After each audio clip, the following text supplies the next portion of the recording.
ただいまもちょっと申し上げましたように、国連大学という、新しい極めてユニークな大学がこの2、3年前から発足をいたしました。その国連大学の本拠に東京が選ばれたと。そしてその国連大学の学長としてアメリカのヘスター博士が赴任をされたと。今日はその党のご本人から国連大学というものが一体いかなるものであるか、従来の大学とどこがどのように違うのかというようなことを中心にさまざまお話を伺いたい、こう思いましてヘスター先生においでを請うたわけですが、喜んでご出席をいただいた出会いです。これから一つ国連大学の変革由来、そしてどういう特色を有しているか、その将来性ないしは特色というようなことについて直接お話を伺うことができることを皆様方と共に私も大変に喜びたいと思っております。でヘスター先生のご経歴なんですが、もう皆様方もすでにご案内の方もあろうかと思いますけれども、もともとは歴史家でいらっしゃって、アメリカの名門大学のプリンストン、それからイギリスのこれまた優勝を誇るオックスフォード大学、この2つで歴史を専攻されて、かなり長いことを歴史教授としていくつかの大学に置かれたんですが、37歳という大変にこの日本では考えられないような若さで、これまたアメリカの有名大学の一つニューヨーク大学の総長におなりになった。そして14年間総長職にあられて、ソロ国連大学の学長の職に就かれた、こういう方でいらっしゃるわけです。したがって、歴史家としてはもとより学校、行政官と申しますか、今国際的な大学教育高等教育の行政担当者としての非常に豊かな経験をお持ちである、こういう方をお迎えしたわけであります。それではまず最初にですね、国連大学というこの考え方がどのような経緯で生まれたのか、そしてどういういきさつを経てここ東京日本にですね国連大学の本拠が置かれるようになったのか、また国連大学の一体理由と申しますか存在価値というものをどこに見ておられるのか、そんなことを一つまとめて伺ってみようと思うんです。Dr. Hester, I have just briefly introduced you in terms of your background, both academically and administratively, to the audience. And as I very briefly mentioned to the audience, you became president of New York University at the age of 37. Is that right? That is right. Japan, as you know, is a gerontocracy. And we in Japan can hardly think of anyone in his mid-30s assuming such a heavy responsibility as the presidency of a major institution, be it a university or a corporation or anything like that, when you are so relatively young. This was a fashion that began at about the time that I was appointed. Yes. There had been several men appointed at about that age, and there have continued to be. So that now men who are in their 50s are considered too old to become university presidents, and people look for people in their mid-40s generally, or perhaps in their early 40s, perhaps their late 30s to be university presidents. And of course you were with New York University for a period of 14 years. Altogether, yes. And then you left New York University to become rector of the United Nations. Yes, I accepted this position here in Japan while I was still president of New York University. I completed the rest of the year there and left New York University last August and moved to Tokyo just a year ago now. What is the difference between rector of a university and president of a university? Rector is the title that is used in Europe for the president of a university. It's used in many of the countries of Western Europe. It's also used in Russia and many other parts of the world. And the drafting committee that drafted the charter of the United Nations University just assumed that rector was the right word, and that's the word that should be used. I see. But it means the same. I see. Would you give us a very brief historical account of the genesis, so to speak, of the concept of a United Nations university, and also tell us something about the process in which this original concept of a UN university was translated into reality. The idea of a world university is an ancient idea. Men have often dreamed of a world university that would serve the intellectual needs of the entire world. So it was natural that someone should suggest that it would become part of the United Nations system. And the person who did that was U Thant. He suggested it in his annual report in 1969, saying that he thought the time had come for a United Nations university. The idea that he had in mind was that of a traditional university, a university with students and a campus and courses. Students would be gathered from all over the world to be trained together, with a special emphasis on the purposes of the United Nations itself, peace and progress. But when this idea was exposed to the world, there were many criticisms of it. The universities that already considered themselves to be international universities saw no need for another international university that would simply rival them for resources. And in the developing countries, where the idea was more popular, there was criticism as well, because it looked as though this would be another exacerbation of the brain drain, taking students away from them, taking faculty away from them. And yet it was apparent that there are so many problems that are worldwide in nature that there is a need for an intellectual institution under the auspices of the United Nations to study such problems from an international point of view, because all of the great research institutions of the world are predominantly national, and problems are being studied in Japan and in the United States and in Russia and in Germany from the point of view of those nations, and not from the point of view of the international outcome of the solution of many of these problems.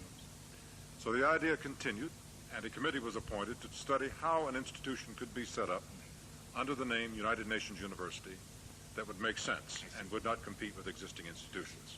And that's how it was conceived that the university should be a network of research and advanced training institutions involving many institutions that already exist, concerned with what are described in the Charter as pressing global problems of survival, welfare, and development.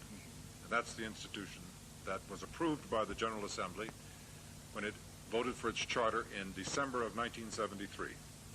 And at that time, the government of Japan, very much interested in the United Nations University and to have a worldwide institution headquartered in Japan, invited the United Nations to establish the headquarters here. I think that you have spelled out the three reasons for the United Nations University, may I so assume? Yes. I meant to well, there are raise three important reasons. And this is something that's very important to me because I'm the person that has to explain this institution now. And I've discovered three reasons that are really very compelling. The first is the fact that there are problems of an international nature that no other institutions are really equipped to study from a non-national point of view. So that an institution is needed that can discern these problems and identify them before they become crises and identify the research and advanced training facilities that can deal with such problems.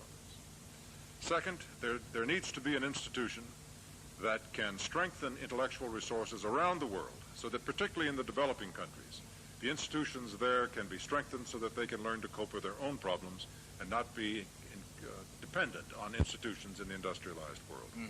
But there need to be linkages between institutions so that institutions working on problems of a similar nature in different parts of the world can share experiences, can avoid duplicating the same experiences, can reinforce each other. So that's the second reason. And the third reason is to try to make a reality of the concept of the international community of scholars. This is an idea that has fascinated people for generations. The idea that scholars working on similar problems could form an international brotherhood, as it were, and sisterhood that would strengthen the understanding among peoples and the sinews of peace. A lot of work is done in this cause, exchanges of students and faculty around the world. But there never has been a permanent institution that could make a reality of the international community of scholars and afford real opportunities for scholars everywhere to work together on practical projects. And that is the third and a very important reason for the United Nations University. Thank you very much. When the announcement was made that the United Nations was to be headquartered here in Tokyo or here in Japan, we were happily surprised. We were happy because the Japanese people, since the end of the war, were so totally baptized into pacifism and globalism, and that the United Nations represents that kind of global and pacifistic orientation. And therefore, we were so gratified when we learned that the university was going to be located here in Tokyo.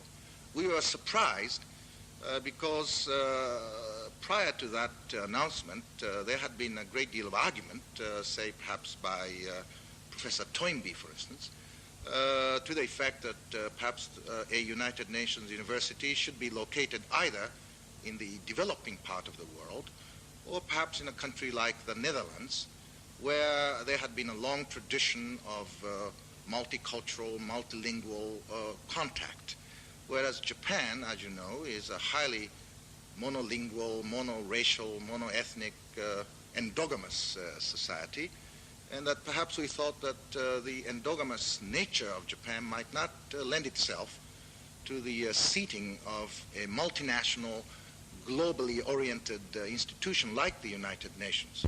So we were happily surprised, and yet we certainly welcome the United Nations as a very important addition to, asset to Japan, and we welcome you, Dr. Hester, as its rector. Any comments that you'd like to make along these lines? I'm very happy that this was chosen as the site for the headquarters of the United Nations University. This is a brand new institution. While it is set up under the framework of the United Nations, it is sponsored by the United Nations and by UNESCO, it is an autonomous body. It is different from those bodies in the United Nations family that are political. We are a non-political institution. The members of our council serve as individuals, not as representatives of governments.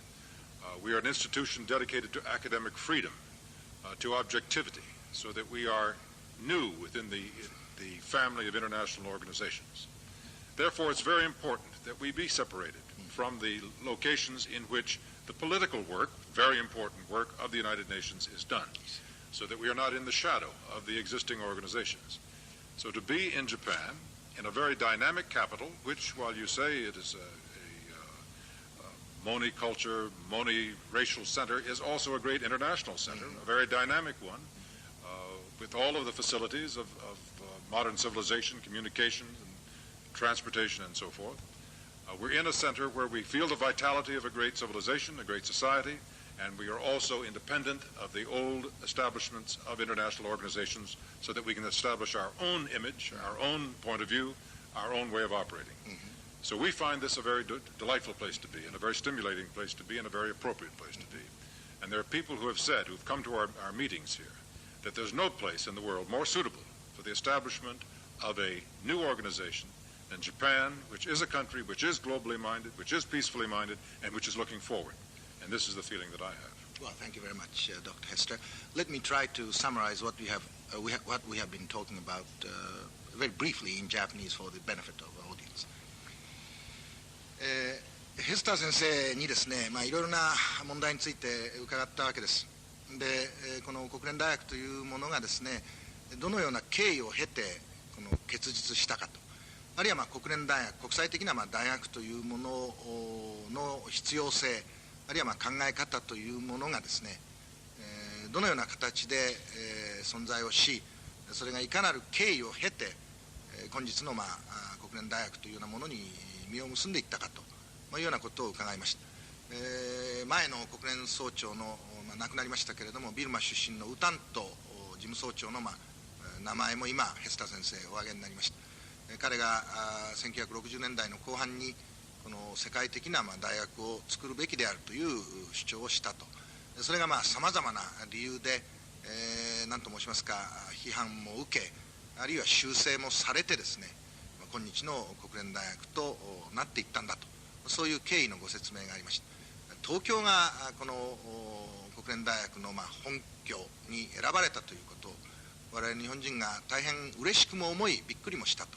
しかしそれにはそれなりの必然性というか理由があったんだということを大変力強くヘスター先生はおっしゃってくださいました。そしてまた国連大学というような大学がどのような理由付けと申しますか、存在理由というものがあるのかというこの3つの理由についてですね、これまた極めて明快にご説明をいただいたわけです。それではこの辺りでですね、国連大学というのの何と申しますか、特色についてですね、いくつか伺ってみたいと思うんです。と申しますのは、私なんかのところにもですね、特に若い高校生や大学生の諸君から、自分は国連大学に入りたいんだと、入学したいんだと、どうしたらよかろうと、こういうようなお尋ねがしばしばあるものですから、国連大学というのはちょっと普通のいわゆる大学とは違うんだと、その違いがどこら辺にあるのかというようなことについて伺ってみようと思うんです。Dr. Hester, I would like to invite your comments as to the similarities to and the differences from conventional existing universities of the United Nations University. The reason I ask you this question is that I have received a fairly large number of inquiries from high school students and university students throughout the country as to how they can be enrolled in the United Nations University. I'm sure that many of the youngsters are interested in the United Nations University, but they do have a rather mistaken notion that the United Nations University has a faculty and offers courses of study for academic degrees like many conventional universities. Would you address yourself to that aspect? The word university in our title confuses many people, and yet there's no other word to explain what we're doing. Like traditional universities, the United Nations University is concerned with the pursuit of knowledge, practical knowledge, knowledge concerned with universal human problems. And like traditional universities, we are concerned with work at the highest levels of academic excellence, and we are also concerned with training at the highest levels of development. But unlike traditional universities, we will not train undergraduate students. We will not train graduate students for degrees, though we may well have graduate students who are being trained in specific fields. But it was decided that there was no need to create another institution simply to provide work toward degrees. There are many national institutions that are perfectly equipped to do that. Yes. But that there is a need for an institution that can identify particular training and research needs that are not being served by other institutions, that can be served uniquely well by an international organization, and that can handle these on an international basis rather than just a national basis, so that we are a research and advanced training institution that will also engage in the dissemination of knowledge. We plan to establish here in Tokyo the United Nations University Press, and we will be publishing information that is valuable to people throughout the world that results from the research that is conducted by us and by others working in the same fields that we're concerned with. What are the major areas in which the university is particularly interested as areas of research? Well, we have no limit on the areas that we can study, but in order to give focus to the work of the university, we have begun by working on three priorities. The first is world hunger, the second is human and social development, and the third is the use and management of natural resources. Of these three, the program that is most highly developed at this time is the World Hunger Program, which began with a meeting of experts here in Tokyo just a year ago, and now already exists in three associated institutions of the United Nations University. One in Guatemala, which is working on basic human nutritional requirements in the tropics. Another in India, which is working on post-harvest food conservation, which is preserving food that is grown so that people can actually eat it, because as much as 40% of the food that is grown in some countries is wasted, it never reaches the table. And the third is in the Philippines, the Center of Nutrition of the Philippines, which has the most comprehensive program of village-level instruction in nutrition of any country in the world. And this has had a great impact on improving health in the Philippines over the last 3 years. Talking of the Philippines and of the problem of world hunger, I paid a visit to the International Rice Research Center located at Los Baños in a suburb of Manila several years ago, and I stayed there for several weeks looking around. Although I'm not an agronomist by training or anything like that, I was simply interested in the problem of hunger and the ways and means of feeding the growing world population. And my question is if you have had very close contact with that kind Yes. of institution. We are not trying to duplicate the kind of work that is being done at the International Rice Institute. It is part of a syndicate, as you may know, of international research institutions concerned with different crops. There's one for wheat, there's one for corn. All around the world there are different ones. But what we are trying to do is to help the people working in such institutions to understand better the nutritional impact of their work. Yes. And we are bringing together, we're holding conferences at these international research institutions, bringing nutritionists together with the agricultural experts so that they can understand better the nutritional impact of the new varieties of grain, so that they can be concerned about the impact that these new varieties will have on people. I see. In connection with the world hunger problem, have you, are you going to address yourselves to the problem of population control or the population explosion or Of whatever? course, this is one of the major aspects of the hunger problem. It is being studied and worked on by a number of international organizations, and we were urged not to start our work by going into a field where so many other international organizations are already at work. But we can't ignore this problem. It is part of the whole problem of development and has to be a central concern in anything that we do. But we're not studying that specifically at the outset. What was the second area of interest? The second area is human and social development. Human and social development. Would you expatiate on that? Yes, it has to theme do with strengthening the capacity of the developing countries to give their people satisfying lives and to develop their economic and material resources as well as their human and cultural resources. We're working in two fields there. Yes. Under the direction of Dr. Kinhide Mushikoji, who is our vice rector in this field. One of them is the transformation, and development of technology in the developing countries. And the second has to do with setting development goals and measuring progress toward development goals. And in this connection, we are working now to establish associations in Sri Lanka, Argentina, Nigeria, and in Japan. We're considering a research project in Japan to study the experience that Japan has had, both in importing technology from the West 100 years ago and now in exporting technology to the developing countries, with particular concern about the social and human implications of this importation and exportation of technology, which is one of the great issues in the world today, as you know. And Japan is one of the outstanding exemplars of this process. Would you tell us something more about the third area of Yes, the third area has to do with natural resources, yes, which is the great common problem of the whole world, both in the industrialized countries and the developing countries. We are about to appoint a vice rector in this field. We held a meeting of experts in Tokyo last November on this subject. They recommended that we go into such fields as water resource management.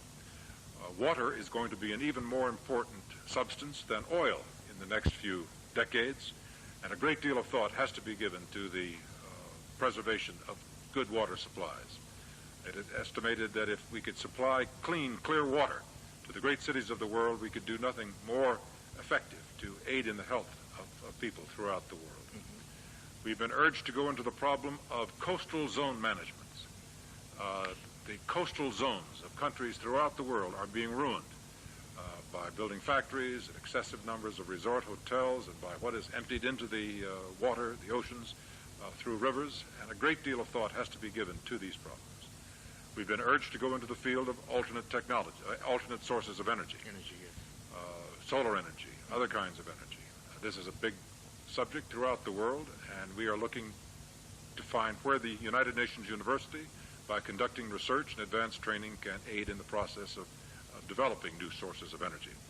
Also, the subject of alternate uses of fossil fuels. We are burning up fossil fuels, which have many other uses than just supplying energy, many more useful purposes, ultimately, for human beings.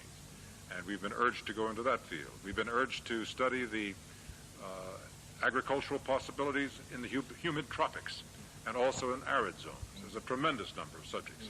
Here again, we will have to isolate 3 or 4 areas in which we can concentrate our initial work, and we will be entering this field this year. May I assume that your university is going to be oriented towards initiating new kinds of expertise, or perhaps acting as a depository of new kinds of expertise, as sort of a synthesizer of developing tools of research and development. Synthesizing is a very good word for us, because one of the statements that's been made to us over and over again is that a tremendous amount of information has been generated by the research that has been done in all the universities of the world over the last several decades. But much of that information is useless because it hasn't been focused on practical problems. And what is needed, we've been told, is an institution that will gather this information from various parts of the world and help to synthesize it and to focus it on practical problems so that the ordinary people can have the benefit of the research that has been undertaken. And that is the emphasis that this university is taking. Also, may I assume that your emphasis, your primary emphasis is geared towards the natural and biological sciences, rather than towards the humanities or the behavioral sciences? We are deeply concerned about the cultural aspects of human development. In fact, one of the complaints against the development theories that have been followed over the last several decades is that they have ignored the human side of development and have concentrated on the economic side. And we have been urged in our development work to concern ourselves with the cultural inheritance of humanity, so that the civilizations around the world are not destroyed by the importation of technologies from the West, so that we end up with a single culture throughout the world. So that while the university is beginning in fields such as hunger, which is technical, and has a great emphasis in the areas of natural resources, we are very much concerned with the whole development process and with the impact that it has on civilization and culture and human beings. My final question, Dr. Hester, is what can a John Q. citizen like myself do for the cause of the United Nations University? This is a very broad and ambiguous question, but I'm sure that many of our viewer listeners are interested in, they are wondering, now that they have heard your remarks, as to what they themselves, as individuals, could do or should do for the cause of the United Nations University. Well, it's sometimes said to me that there are people in Japan who are disappointed that the United Nations University is not a campus in Tokyo with many students from around the world, and that therefore that there's some disillusionment with the idea of the university.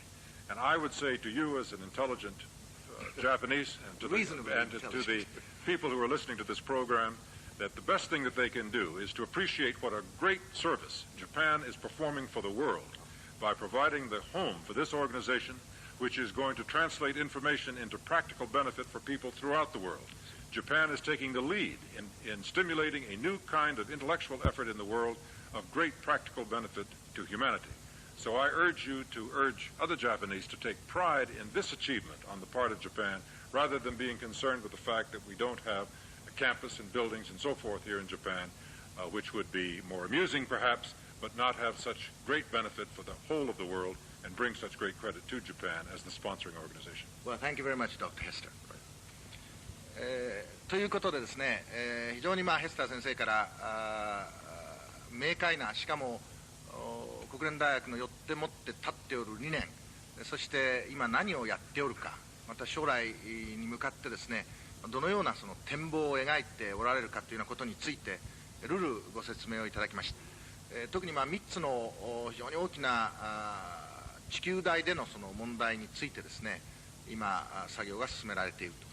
一つは飢餓の問題、飢えの問題、つまりいかにして40億の我々全人類がですね、ご飯を食べていくかという問題について、そのさまざまな生物学的な、あるいは経済的な、人間的なですね、側面についての調査をしておられる。2番目はこの技術の開発及び異常ということを中心にですね、特に開発途上世界に対してどのような人間的社会的な影響をこの技術というものが与えているかということについての研究、そして3番目にですね、例えば水というような分野におけるこの天然資源の問題、こういうお話でありました。ごきげんよう。